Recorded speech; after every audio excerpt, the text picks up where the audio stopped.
அனைவருக்கும் cutie tasty சமையலின் அன்பான வணக்கங்கள். கோதுமை மாவு, உருளைக்கிழங்கு இது ரெண்டையும் பயன்படுத்தி ஸ்நாக் ரெசிபி எப்படி செய்யலாம்னு பார்க்கலாம். உருளைக்கிழங்கு, கோதுமை மாவு இதெல்லாம் பயன்படுத்தி தான் இந்த ஸ்நாக் ரெசிபி செஞ்சுருக்கோம். அதனால் பார்த்தீங்கன்னா ஹெல்த்தியாக இருக்கும். அதே மாதிரி சாப்பிட்றதுக்கு கிறிஸ்பியாகவும் ரொம்ப டேஸ்ட்டாகவும் இருக்கும். வீடியோவை ஸ்கிப் பண்ணாமல் பாருங்கள்.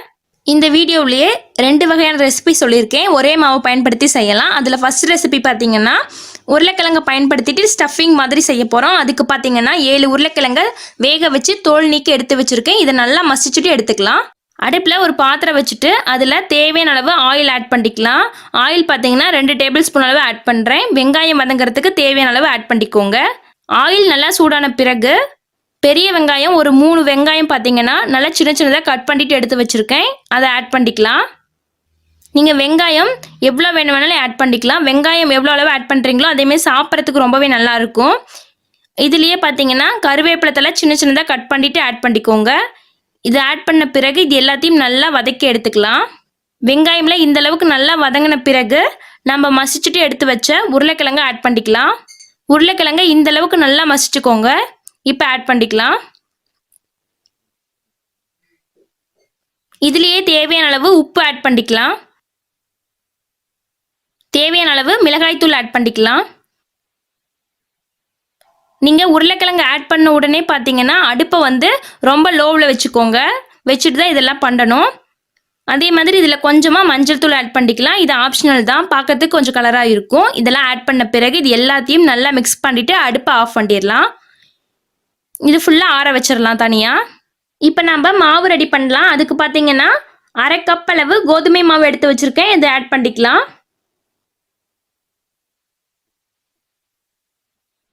கோதுமை மாவு ஆட் பண்ண பிறகு 1/4 கப்பை விட கொஞ்சம் குறைவாக பார்த்தீங்கன்னா ரவை ஆட் பண்ணிக்கோங்க.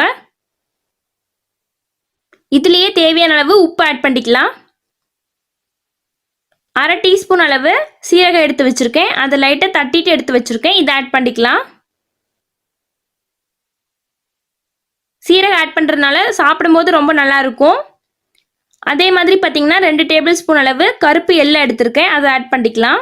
உங்ககிட்ட எள்ளு இல்லைன்னா நீங்கள் ஸ்கிப் பண்ணிக்கோங்க.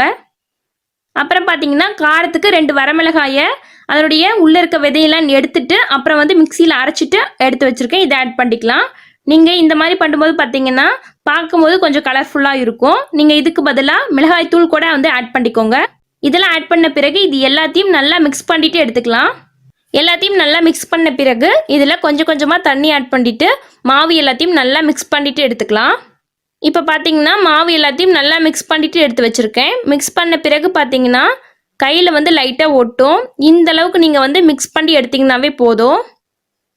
இப்போ நம்ம இதை மூடி போட்டு மூடிட்டு ஒரு 1/2 மணி நேரத்துக்கு பார்த்தோம்னா நல்லா ஊற வச்சுட்டு எடுத்துக்கலாம்.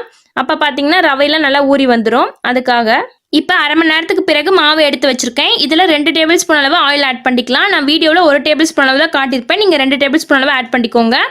அதே மாதிரி எதுக்காகன்னு பார்த்தீங்கன்னா நம்ம ஸ்டார்டிங் மாவில் எதுவுமே ஆயில் ஆட் பண்ணவே இல்லை. அதனால் இப்போ தொட்டு பார்த்தீங்கன்னா நமக்கு கொஞ்சம் லைட்டாக ஒட்டுற மாதிரி இருக்கும்.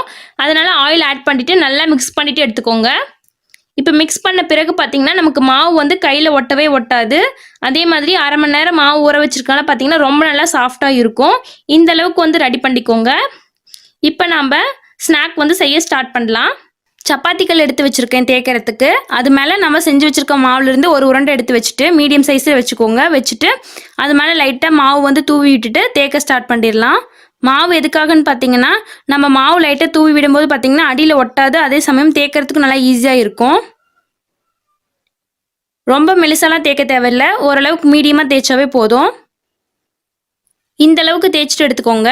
இந்த அளவுக்கு தேய்ச்ச பிறகு நம்ம செஞ்சு வச்சுருக்க மசாலாவை சென்டரில் வச்சுக்கலாம்.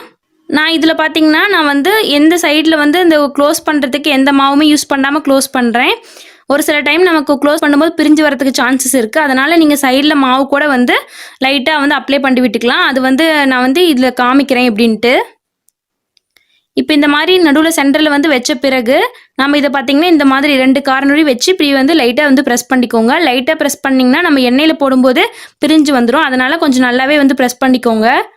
ஃபுல்லாகவே நமக்கு வந்து எந்த கேப்புமே இருக்கக்கூடாது. அதனால் இது அந்த மாதிரி நான் பண்ணுற மாதிரி ஃபுல்லாகவே வந்து பண்ணி விட்டுக்கோங்க.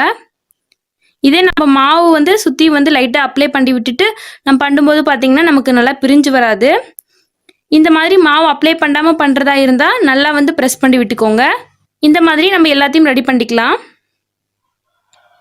கோதுமை மாவு போட்டுட்டு அதில் கொஞ்சமாக தண்ணி ஊற்றிட்டு கட்டிகள் இல்லாமல் நல்லா மிக்ஸ் பண்ணி வச்சுருக்கேன். அது ஃபுல்லாக இந்த மாதிரி சைடில் ஃபுல்லாக அப்ளை பண்ணிவிட்டு அப்புறம் வந்து ஸ்டஃபிங் வச்சு நீங்கள் க்ளோஸ் பண்ணிக்கோங்க. உங்களுக்கு பிரியாது எண்ணெயில் போடும்போது. நம்ம செஞ்சு வச்சிருக்கலாம் பொரிக்கிறதுக்காக அடுப்பில் இரும்பு பாத்திரம் வச்சுருக்கேன். அதில் பார்த்தீங்கன்னா ஆயில் ஊற்றி வச்சுருக்கேன். ஆயில் ஹீட் ஆன பிறகு அடுப்பை மீடியம் ஃப்ளேமில் வச்சுக்கோங்க. இப்போ நம்ம செஞ்சு வச்சதெல்லாம் எடுத்து போட்டுக்கலாம்.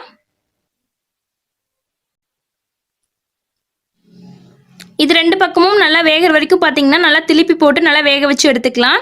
திருப்பி போடும்போது பார்த்து திருப்பி போட்டுக்கோங்க.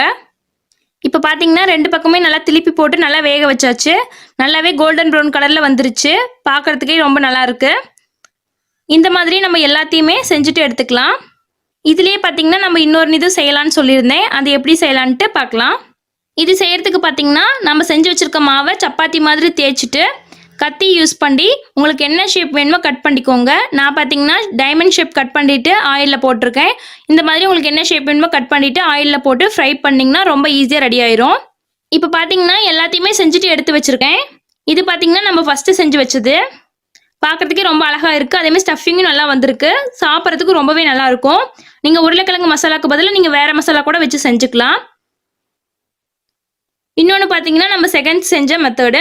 அது பார்த்தீங்கன்னா ஃபுல்லாகவே நல்லா கிறிஸ்பியாக இருக்கும். சாப்பிட்றதுக்கும் நல்லா இருக்கும். இது பார்த்தீங்கன்னா நீங்கள் ஏர் டைட்டான கண்டெய்னரில் போட்டுட்டு நீங்கள் ஸ்டோர் பண்ணி வச்சு கூட சாப்பிட்டுக்கலாம்.